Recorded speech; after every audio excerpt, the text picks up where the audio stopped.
제16장. 바울이 더베와 루스드라에도 이르매 거기 디모데라 하는 제자가 있으니 그 어머니는 믿는 유대 여자요 아버지는 헬라인이라. 디모데는 루스드라와 이고니온에 있는 형제들에게 칭찬받는 자니 바울이 그를 데리고 떠나고자 할세 그 지역에 있는 유대인으로 말미암아 그를 데려다가 할례를 행하니 이는 그 사람들이 그의 아버지는 헬라인인 줄 다 알미러라.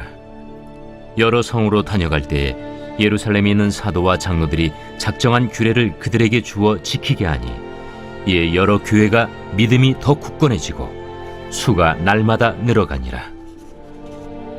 성령이 아시아에서 말씀을 전하지 못하게 하시거늘 그들이 부르기아와 갈라디아 땅으로 다녀가 무시아 앞에 이르러 비두니아로 가고자 애쓰되 예수의 영이 허락하지 아니하시는지라. 무시아를 지나 두루아로 내려갔는데 밤에 환상이 바울에게 보이니 마게도냐 사람 하나가 서서 그에게 청하여 이르되 마게도냐로 건너와서 우리를 도우라. 바울이 그 환상을 보았을 때 우리가 곧 마게도냐로 떠나기를 힘쓰니 이는 하나님이 저 사람들에게 복음을 전하라고 우리를 부르신 줄로 인정함이로라. 우리가 드로아에서 배로 떠나 사모드라게로 직행하여 이튿날 네아폴리로 가고 거기서 빌립보에 이르니 이는 마게도냐 지방의 첫 성이요 또 로마의 식민지라. 이 성에서 수일을 유하다가 안식일에 우리가 기도할 곳이 있을까 하여 문밖 강가에 나가 거기 앉아서 모인 여자들에게 말하는데 두아디라시에 있는 자색 옷감 장사로서 하나님을 섬기는 누디아라 하는 한 여자가 말을 듣고 있을 때 주께서 그 마음을 열어 바울의 말을 따르게 하신지라. 그와 그 집이 다 세례를 받고 우리에게 청하여 이르되 만일 나를 주 믿는 자로 알거든 내 집에 들어와 유하라 하고 강권하여 머물게 하니라. 오늘 사도행전 16장 말씀 함께 나누도록 하겠습니다. 사도행전은 교회의 탄생과 교회의 확장을 보여주고 있습니다. 예수님이 승천하신 이후 오순절 마가의 다락방에 성령이 임함으로 예루살렘 교회가 탄생하게 되어졌습니다. 예루살렘 교회는 사랑의 공동체였고 세상과 구별되어지는 거룩한 공동체였습니다. 예루살렘 교회의 핍박이 시작되어지면서 믿는 자들은 온 유대와 사마리아 땅으로 흩어져 복음을 증거하게 되었습니다. 더 나아가서 이방인들을 위한 선교도 준비가 되어지고 있었죠. 이방인들을 위한 선교로 사울을 하나님께서 준비시켜 주시고 고넬료의 환상을 통해 이방인 선교가 열려지게 되어졌습니다.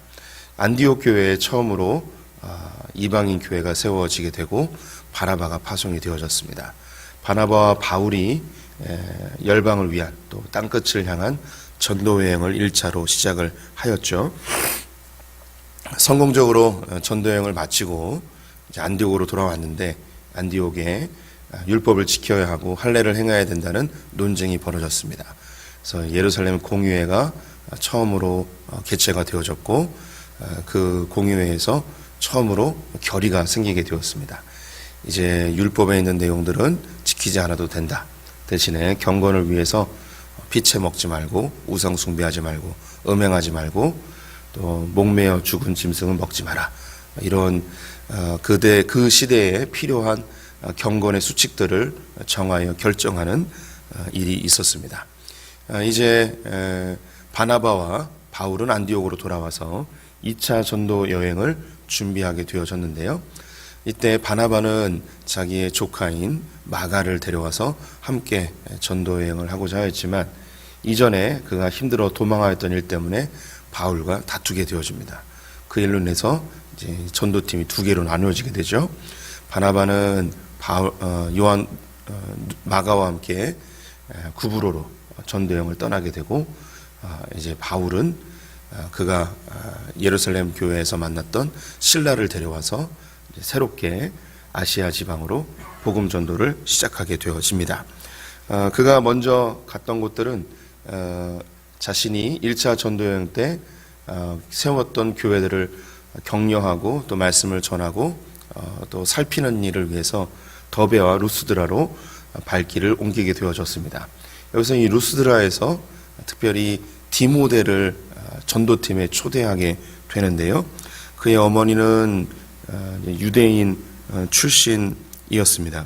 그리고 그의 어머니가 또 디모데전서에 보면 로이스로 나와 있고 어머니 유니게로 나와 있으면서 믿음 좋은 그런 믿음의 외조모 그리고 어머니 밑에서 성장한 경건한 사람임을 보여주고 있습니다. 반면 그의 아버지는 헬라인이었습니다. 이 헬라인 아버지 때문에 이 디모데가 전도 여행하는데 몇 가지 어려움이 있었던 것 같습니다. 이 당시 바울의 전도팀은 유대 회당에 가서 말씀을 전하면서 유대인들을 중심으로 복음을 전하는 일들을 하였습니다. 유대인 회당에 들어갈 때 이 디모데가 할례받지 아니함으로 인해서 이 디모데를 거절하거나 거부하거나 그가 전하는 것에 대한 신뢰도가 떨어지는 그런 일들이 자주 발생한 것 같습니다. 그래서 이 예루살렘 공회에서 할례를 받는 것과 율법을 지키는 것이 크리스찬으로서의 필요한 조건이 아님을 언급하였음에도 불구하고 이 디모데를 루스드라에서 데리고 오면서 할례를 시키게 되죠. 3절 말씀을 보시면 바울이 그를 데리고 떠나고자 할새 그 지역에 있는 유대인으로 말미암아 그를 데려다가 할례를 행하니 이는 그 사람들이 그의 아버지는 헬라인인 줄 다 알미로라. 이 디모데의 아버지가 헬라인이었기 때문에 자연스럽게 할례를 받지 아니함을 다 알았습니다. 그래서 그가 거치는 돌이 되어진 것이죠. 이 디모데 개인적으로 보면 바울에게 좋은 동역자이고 또 믿음의 아들로 삼을 만큼 아주 충성된 자인데 전도 여행을 하면서 자꾸 몇 가지 일이 발생하는 거예요. 그래서 이 친구는 할례를 행하는 게 낫겠구나. 이 할례가 구원의 필요성은 아니지만 전도하는데 또 복음을 전하는데 걸림돌이 될 수 있으니 이 디모데는 할례를 행하겠다 결정을 하게 됩니다. 또 반대의 경우가 있습니다. 갈라디아서에 보면 내가 디모데는 할례를 시켰지만 디도는 할례를 시키지 않았다라는 구절이 나옵니다. 디도 같은 경우는 이방인들, 헬라인들을 위해서 사역하는 사역자로 서게 됩니다. 그래서 유대인을 만나는 비중보다 헬라인들을 만나는 이방인들을 만나는 비중이 더 컸기 때문에 디도에게는 이 할례를 시킬 필요성을 느끼지 못했던 거죠. 이것이 예전에도 말씀드렸는데 복음을 전하는 데 있어서 걸림돌이 될 수 있는 것을 제거하고 그들의 필요에 맞추어서 그 겉모습을 바꾸는 그런 일들이 필요할 때가 있습니다. 그것을 선교에서는 상황화라고 이야기합니다. 우리가 상황화를 처음 만난 게 사울이 이름을 바울로 바꾸죠. 사울은 히브리의 이름이고 이 사울을 로마식 이름으로 바꾸면 바울로 바뀌게 되어집니다.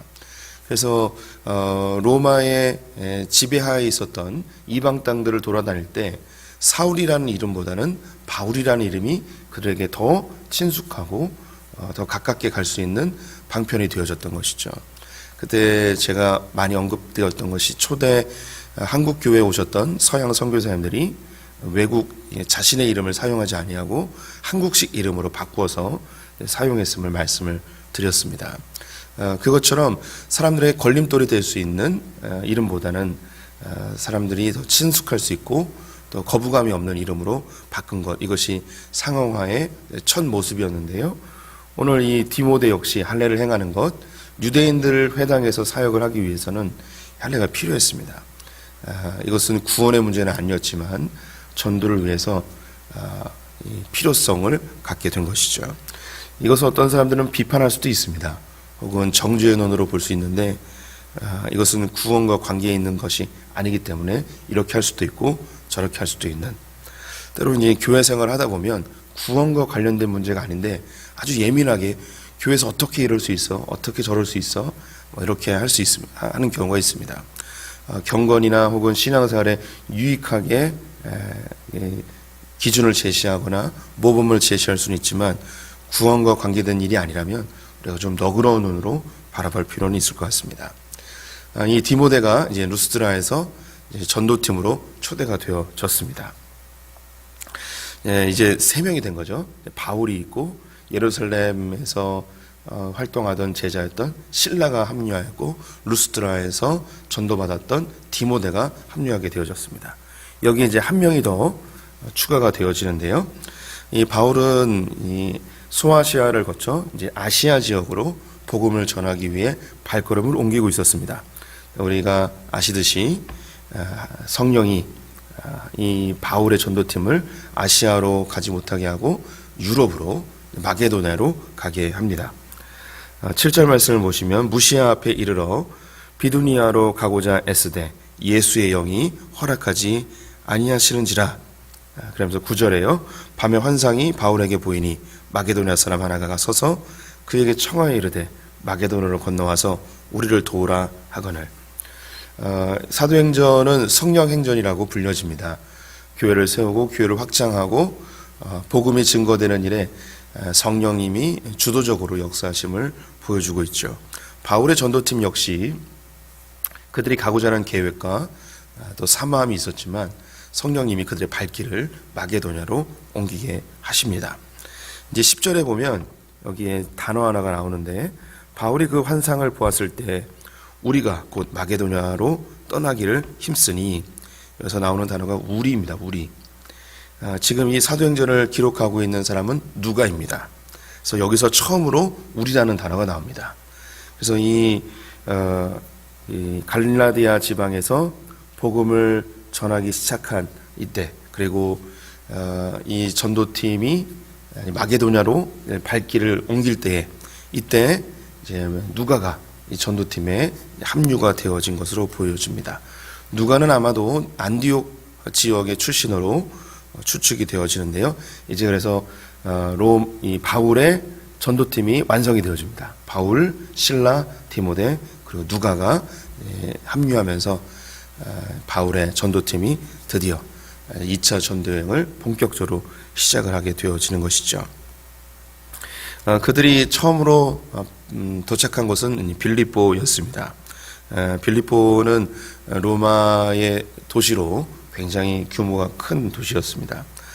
유대인들이 이곳에 많이 살고 있지 않아서 회당은 존재하지 않았고요.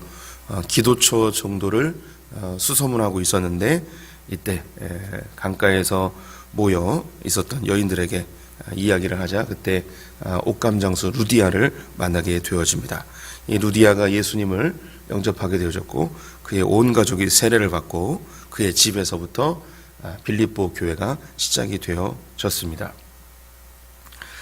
이 빌립보 교회는 바울에게 굉장히 소중한 교회입니다. 이제 빌립보서를 보게 되어지면 이 바울이 복음 전도를 시작한 때부터 로마의 감옥에 있을 때까지 꾸준히 변함없이 바울을 지지하고 후원하고 기도해 주던 사람들이 바로 이 빌립보 교회였습니다. 어쩌면 이 빌립보 교회는 바울에게 가장 잊지 못할 가장 소중한 교회가 아니었을까 싶습니다. 상황적으로 볼 때 2차 전도여행, 자기가 전도팀을 꾸려서 이제 처음으로 복음을 전하기 위하여 떠난 그 마게도냐의 첫 성읍, 이 빌립보는 자기에게 참 그 어느 교회보다도 애정이 넘치는 사랑스러운 교회가 아니었는가 싶습니다. 우리 성도님들도 신앙생활하면서 특별히 애정이 가는 자신의 교회가 있습니다. 그 교회들을 이제 우리는 보통 모교회라고 이야기를 하죠. 저도 할머니 손에 이끌려서 다녔던 처음 교회가 해성교회라는 데가 있습니다. 해성교회, 그 교회 목사님은 그 교회를 너무너무 사랑해서 자기 아들 이름을 박혜성이라고 줬어요. 그래서 그렇게 사모하던 그런 교회였는데, 근데 그 교회는 저에게 모교회로 느낌이 오진 않아요. 그리고 초등학교 시절에 다녔던 안정감리교회라는 데가 있습니다. 안정리라는 데가 있는데 지금 미군 부대 평택 미군 부대 바로 앞에 있는 동네가 안정리예요. 거기도 한동안 오래 다녔어요. 저희 어머니도 그 교회를 좀 다니셨었는데 그 교회도 저에겐 모교회라는 느낌이 전혀 들지 않습니다. 그 외에도 또 성광교회, 평택 제1감리교회 이런 데를 다녔는데 저에게는 모교회라는 느낌이 안 들어요. 한 2년 동안 쉬다가 제 친구가 자기 교회에서 문화개방 한다고 초대하여서 중학교 3학년 때 평택 제일장로교회를 다니게 됐습니다. 그 교회에서 하나님의 깊은 사랑과 은혜를 경험하고 성령 체험도 하고 많은 봉사하면서 그 교회가 이제 저에게 모교회가 된 거죠. 그 교회는 한 700명 되는 교회였는데 제가 군대에서 제대할 때쯤에 교회가 박살이 나서 200명이 떨어져 나가서 교회를 세우고 500명이 남았습니다. 그래서 또 새로운 목사님이 오셔서 교회가 잘 돼서 한 600명까지 성장했는데 제가 인도, 미국 갔다 오니까 또 박살이 나가지고 이곳저곳으로 흩어져서 지금은 한 200여 명 남은 그런 교회가 되었습니다. 건물은 한 1000명 들어가는데 한 200여 명 남으니 너무 안타깝고 그렇습니다. 저희 어머니가 교회를 2008년부터 본격적으로 다니시는데 어느 교회를 갈까 고민하다가 그래도 네가 다녔던 교회 내가 다녀야지 하면서 지금도 그 교회를 다니고 있습니다. 얼마 전에 소식을 들었는데 장로님들이 또 목사님을 고소하고 또 목사님은 무고죄로 또 장로님들을 고소하고 그래서 또 난리 부르스를 치고 있다고 얘기 들었습니다. 되게 안타깝고 막 마음이 아프고 막 그렇습니다. 고향교회, 모교회니까 그런 마음이 있죠. 우리 성도님들에게도 이 빌립보가 바울에게 정말 너무너무 사랑스러운 모교회 같은 그런 느낌이 있는데 그런 추억이 있는 교회들이 있을 거예요. 그냥 생각하면 기분이 좋아지고 또 이런저런 그 일들로 소풍교회로 오게 되었지만 하나님이 이곳에서 주시는 은혜도 있지만 그 마음속에 그 따뜻해지는 그 모교회의 그 느낌이 있습니다. 또 소풍교회가 그런 나의 모교회로 느껴지는 분이 있다면 너무너무 감사하죠. 제가 그 교회를 개척하고 또 부임하면서 담임 목회하면서 꿈꾸던 그림이 있었어요.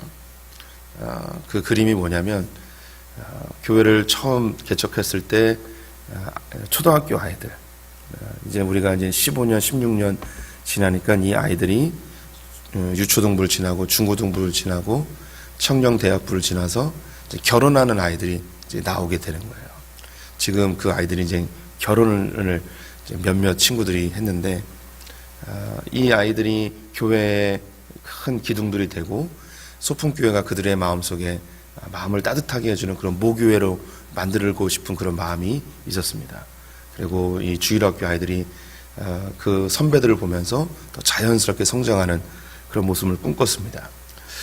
그런데 그 저에게 그 큰 고민이 한 2년 전에 생겼어요. 그게 뭐냐면 우리의 중고등부 아이들이 소풍교회를 지금 우리 바울이 디모데를 그 빌립보를 생각하는 것처럼 소풍교회를 모교회를 생각하는가? 소풍교회 안에서 그런 하나님의 따뜻한 사랑을 경험하고 있는가? 어딜 떠나도 교회로 돌아가고 싶다. 그냥 소풍교회만 생각하면 저절로 하나님의 은혜가 그냥 느껴지는 그런 교회인가? 이런 것에 대한 고민을 많이 하게 됐습니다. 우리 성도님들에게는 소풍교회가 어떤 교회일까요? 빌립보가 이 바울에게 그런 따뜻한 고향 같은 곳인데 혹시 우리는 소풍교회가 스쳐 지나가는 그런 교회일 수도 있습니다. 어떤 분들에게는 소풍교회 그러면 오히려 상처가 될 수도 있고 어떤 분들은 이 빌립보 교회가 바울에게 따뜻한 감정을 주는 것처럼 그렇게 어머니 품 같은 그런 교회일 수도 있죠. 오늘 이 새벽에 우리 소풍교회가 우리 성도님들에게 어떤 의미인지 생각해보고 또 어머니 품 같은 그런 따뜻한 교회가 되었으면 하는 마음도 있습니다. 우리 성도님들에게 각각 자기의 어머니 같은 모교회가 있습니다. 그거는 절대 없어지지 않습니다. 그건 바꿀 수도 없습니다. 그건 나를 태어나게 했고 내 영적인 기반이 되어지는 곳이기 때문이죠. 근데 우리 성도님들에게 기도 부탁을 한다면 이 교회에서 자라고 있는 우리의 자녀들이 있습니다. 우리 중고등부 청년들 그리고 처음 이 교회에서 신앙생활하는 분들에게 이 소풍교회가 어머니 품 같은 그런 모교회로 자리를 잘 잡았으면 하는 마음이 있습니다. 간절한 마음이 있습니다. 어딜 가도 잊혀지지 않는 주님을 멀리 떠났다가도 그냥 어느 어려운 순간 혹은 요즘 같은 이런 찬바람이 불은 그런 스산한 어느 가을날 마음속에 허전해질 때 그냥 자연스럽게 생각나고 교회에 다시 가볼까? 라는 그런 마음이 들 수 있는 그런 교회가 되었으면 하는 마음이 있습니다. 이제 바울이 본격적인 2차 전도 여행을 하게 되는데 그 처음 만났던 이 빌립보 교회, 이제 그 빌립보 교회에서 이제 내일 보시게 되면 좋은 기억만은 아니었어요.